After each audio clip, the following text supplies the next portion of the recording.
मेहरी तोहार हो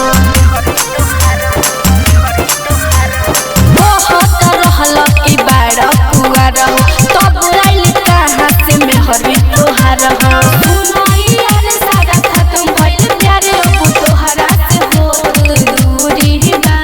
का कहलू मलबो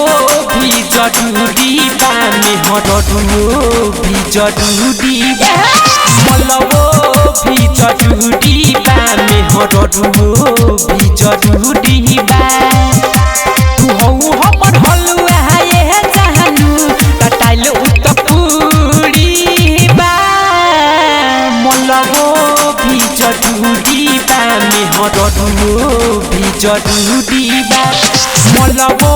भी जरूरी बा मेहरडुओ भी जरूरी बा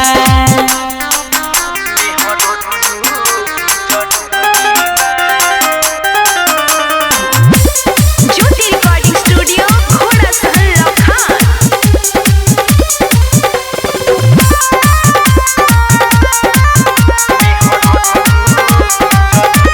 प्यार बढ़ा के अपन बना के दिहल जीते मुआई हो आज नाही बतैनी सब कुछ छुपैनी जैतू कहीं खिसियाई हो अरे यही से ना बोली तुमके प्यार बढ़ा के अपन बना के दिहल जीते मुआई हो आज नाही बतैनी सब कुछ छिपैनी जैतू कहीं खिसियाई हो तू तो खाता डले कब से अब मिलत ना हमरा मुरीबा आज मलबो भी जरूरी बा मेहरडुओ भी जरूरी बा मलबो भी जरूरी बा मेहरडुओ भी जरूरी बा म्यूजिक बाय विकेश भोजपुरिया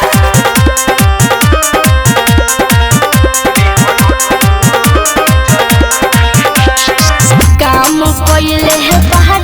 चंदन पिटाए वाला झाड़ू से पहिले तो हके चाहिए री मझिम बाद में मेहराजू के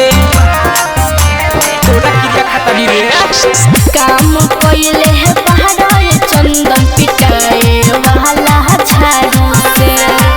पहिले तो हके चाहिए री मझिम बाद में मेहराजू के सुनाई सुधीर पिंटू विकेश ऐसन काम जरूरी बा आज मलबो भी जरूरी बा मेहरडुओ भी जरूरी बा मलबो भी जरूरी बा मेहरडुओ भी जरूरी बा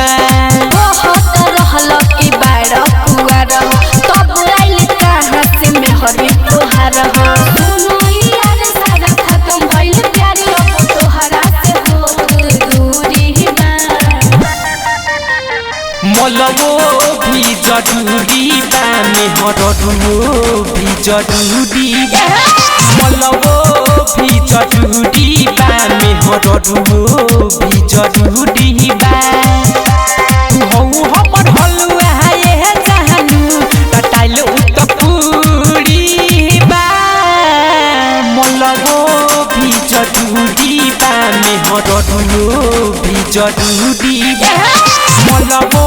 भी जरूरी बा मेहरडुओ भी जरूरी बा ज्योति रिकॉर्डिंग स्टूडियो घोड़ा सहल